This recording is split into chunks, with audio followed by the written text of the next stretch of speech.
Farada Rasulullah sallallahu alaihi wasallam zakat al-fitrah itu bakal soibna lahu wa rafati wa tumatan bil masakin. Faman addaha qabla sholati fahiya zakatun maqbulatun. Wa man addaha ba'da sholati fahiya shadaqatun minas shadaqah. Jadi waktunya itu adalah sebelum sholat Idul Fitri. Qabla sholati fahiya zakatun maqbulatun. Maka ketika hendak masuk sebelum Idul Fitri, maka zakat itu diterima. Wa man addaha ba'da sholati, setelah dilakukan setelah Idul Fitri, zakat yang dilakukan setelah Idul Fitri, maka fahiya shadaqatun minas shadaqah. Maka zakat itu seperti halnya zakat-zakat yang lain atau sedekah-sedekah yang biasa. Nah, tentang penunaian zakat ini itu harus ada beberapa hukum. Yang pertama adalah mubah, yaitu dilakukan ketika awal masuk bulan Ramadan sampai terbenamnya malam tadi bulan Ramadan sampai malam Lebaran. Sedangkan lebih afdolnya itu adalah ketika hanya pas hari takbiran malam Idul Fitri sampai ketika hanya sholat Idul Fitri, itu yang lebih afdol.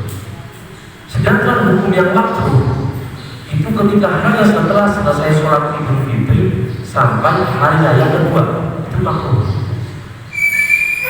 Itu hukum-hukum pembagian zakat.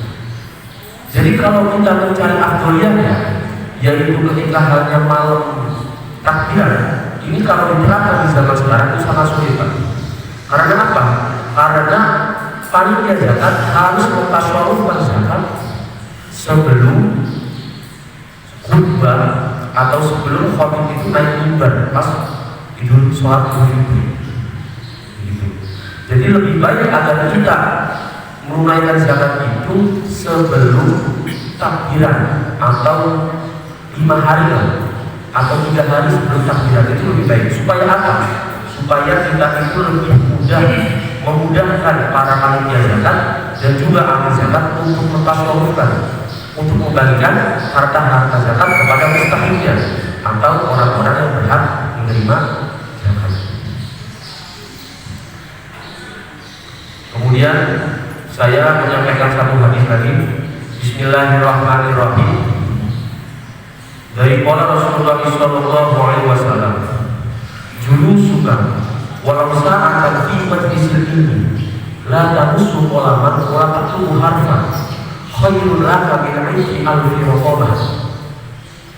Dudukmu di majelis ilmu walaupun hanya sebentar, yang mana kamu itu tidak memegang pulpen dan juga tidak menulis satu huruf pun, itu lebih baik bagimu daripada memerdekakan 1000 orang budak.